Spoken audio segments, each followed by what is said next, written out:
friends, we were discussing about the social measures taken by Government of India in order to prevent the child marriages and the case of early child marriages, issue of bride burning, issues with female infanticides and other challenges. They all social malus started with the early age of marriage.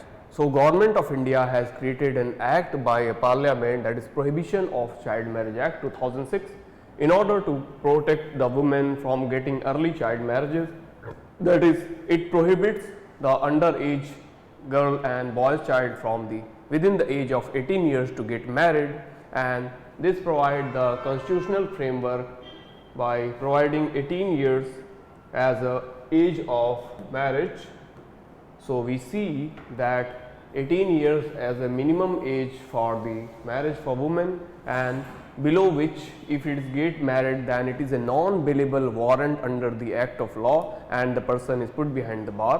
अगर 18 वर्ष से कम बच्चे की कोई शादी कराते हैं माता पिता तो ये कानूनी जुर्म माना जाएगा और इस अपराध के रूप में उन्हें जेल हो सकती है. Now that is a part of the act and it treats underage marriage valid and voidable, which means that underage marriage is not supported by any provisions of the law of the land. The next part goes for age of the woman should be 18, यानी कि महिलाओं की बालिकाओं की आयु 18 वर्ष कम से कम होनी चाहिए, 18 से ऊपर होनी चाहिए, and the age of the male candidate should be above 21 years of age. That is a part of this act. So that is very important for your mains point of view as a social issue. Now next part is global efforts to eliminate child marriages. What are the efforts at global level? So United Nations under Sustainable Development Goal also provide for the reduction of child marriages and have a gender equality measure for women empowerment and development of women girl child education.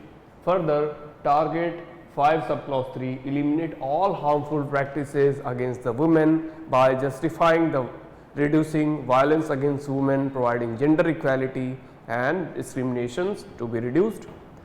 Further, it eliminates all form of discrimination against the women and has as an act of 1979.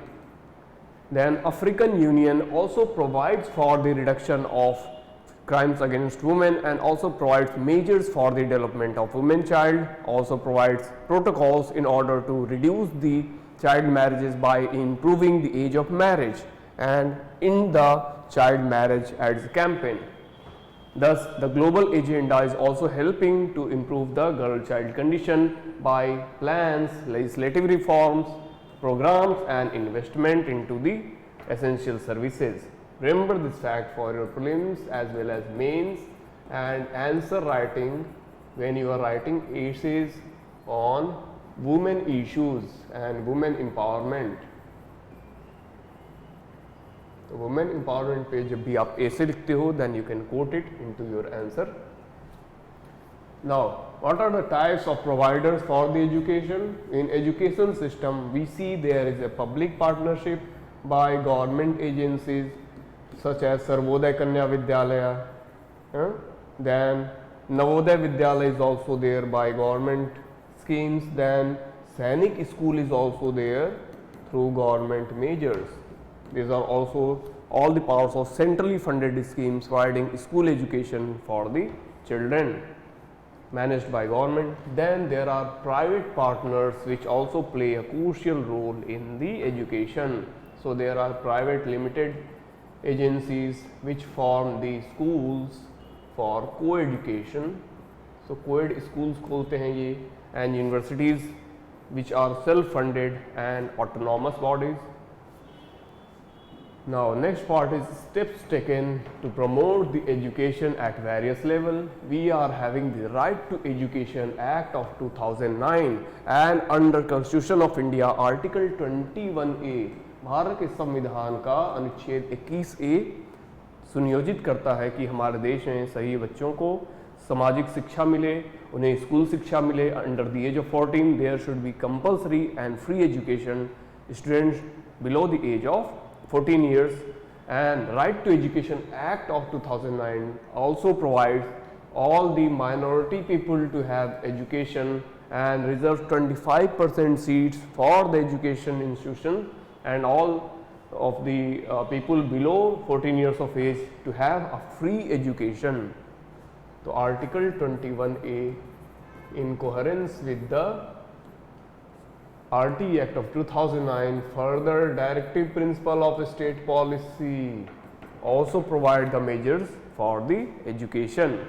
So, there is Institutes of Eminence scheme that provides 10 public and 10 private institutions as a player and has the objective of enhancing achieve ranking to such top 500 in any of the world renowned ranking. Then next part is recently framed new education policy. Now this policy aims for pedagogical way of the education system in which there is a description, cartoon and various kind of pedagogies that are to be taken by the education professionals, teachers and educators in the school, so that to make education more creative and more learned way.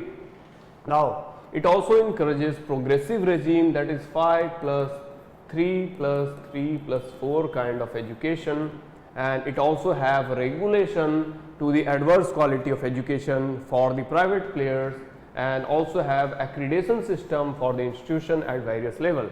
So school education, private, public and philanthropic level are also provided essential quality standards and guidelines. Next part is curbing commercialization of education. When there is a too much of entrepreneurship and corporate investment in the education, then that leads to corporatization and private commercialization of education. So in order to prevent commercialization of education, Government of India provides various sanctions and schemes that look into not for profit entity. So when there is a corporate institution that is investing in the education, so that comes under the not for profit scheme, that again comes for delivering a social based service in terms of education. That service is providing through all the way through fooding, lodging and residential education institution with hostel facility. Then there is also FDI for the foreign investors, that is 100% FDI is provided for the foreign investors in the education system through automatic route. Now what are other news related to education?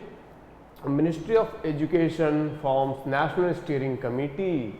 शिक्षा मंत्रालय के द्वारा national steering committee बनाई गई है and that aims for development of national curriculum framework, NCF बनाया गया है, and that has a national education policy of 2020 which has a terms that committee leads to develop NCF for school education, early childhood care, education, teachers and adult education. So इन सभी के लिए separate framework बनाया गया है in which there is separate training for the teachers, B.Ed and M.Ed compulsorily at the school level. For university teachers there is compulsory PhD and the behavioral training. Further for the education at other levels there are separate protocols provided under the Act of Law.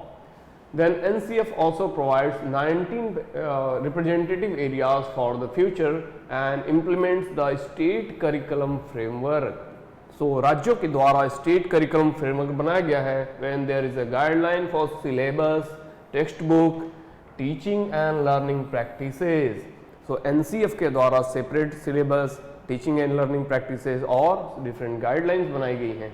Then NCF last prepares 2005 and revised in 1975, 1988 and 2000.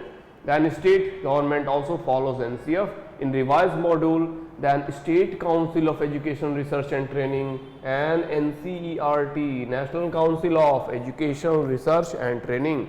These all educational research institutes also provide the research program and school training.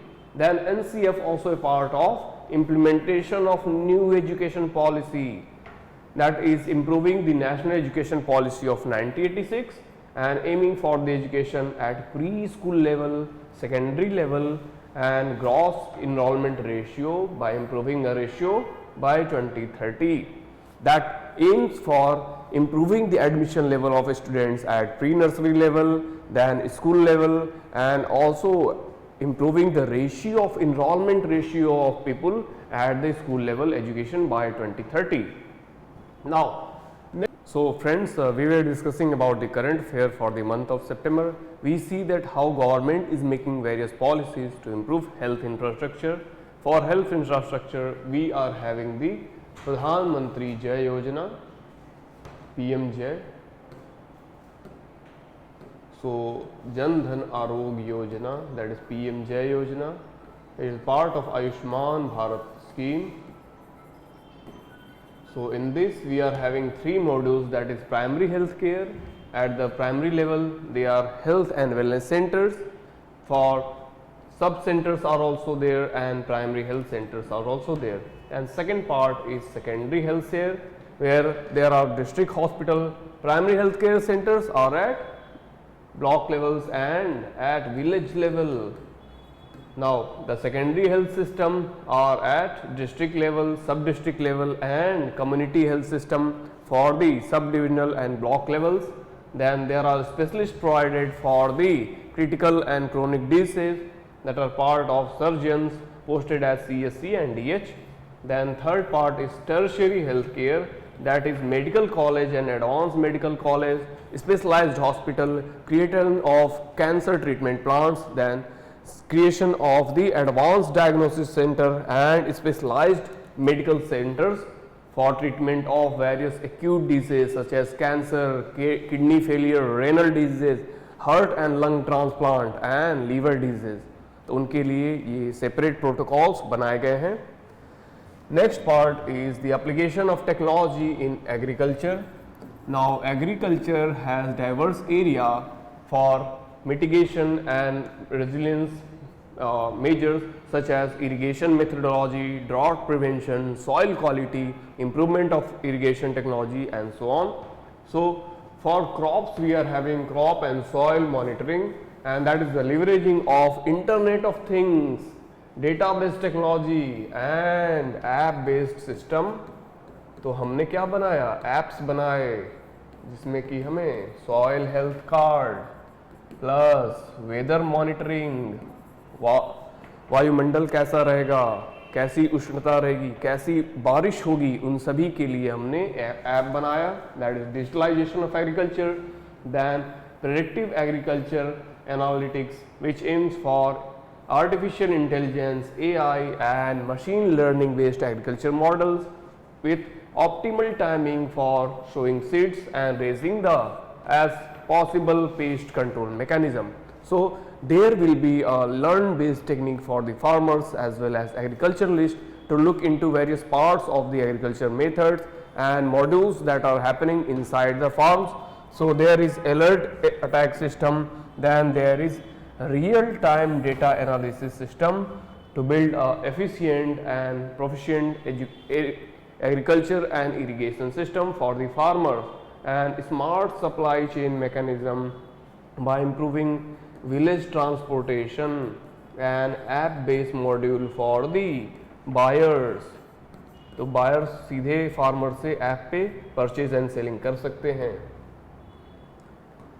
Now next part is what are the modern technologies introduced in agriculture. So there is agriculture drones in the areas of mountainous regions such as Himalayan state of Uttarakhand, Himachal, Assam, northeastern states of Nagaland, Manipur, which are facing high climatic regions and high subterranean regions where they cannot vary according to their conditions of transportation. So agriculture drones can be used by taking the survey of all the areas in terms of crops, soil deterioration, dry regions, fungal infection and real time information collection. Then second goes for satellite images. So images from the drones and satellites can be directly collected, which are taken into the present form. Now third is use of artificial intelligence.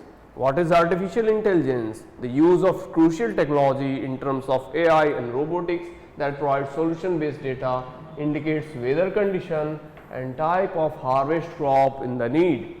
Then third is the soil and water sensors, that moisture, nitrogen levels and soil sensors are also tracking the level of soil nitrogen, soil carbon, ammonia, presence of distinct ingredients and manures in the soil. Then mini chromosomal technology. What is chromosomal technology? There are certain chromosomal types which form the pairs and that goes into the plant seeds. So plant seeds are being done with the chromosomal technology with dozens and hundreds of new traits using agriculture genetics, which provides hundreds of traits of the plant. Then radio frequency identification technology, RFID, very important. किसानों के हित के लिए how government is using RF technology, RFID technology में जो भी agriculture field रहते हैं उनके डेटास को गवर्नमेंट डायरेक्टली कलेक्ट करती है.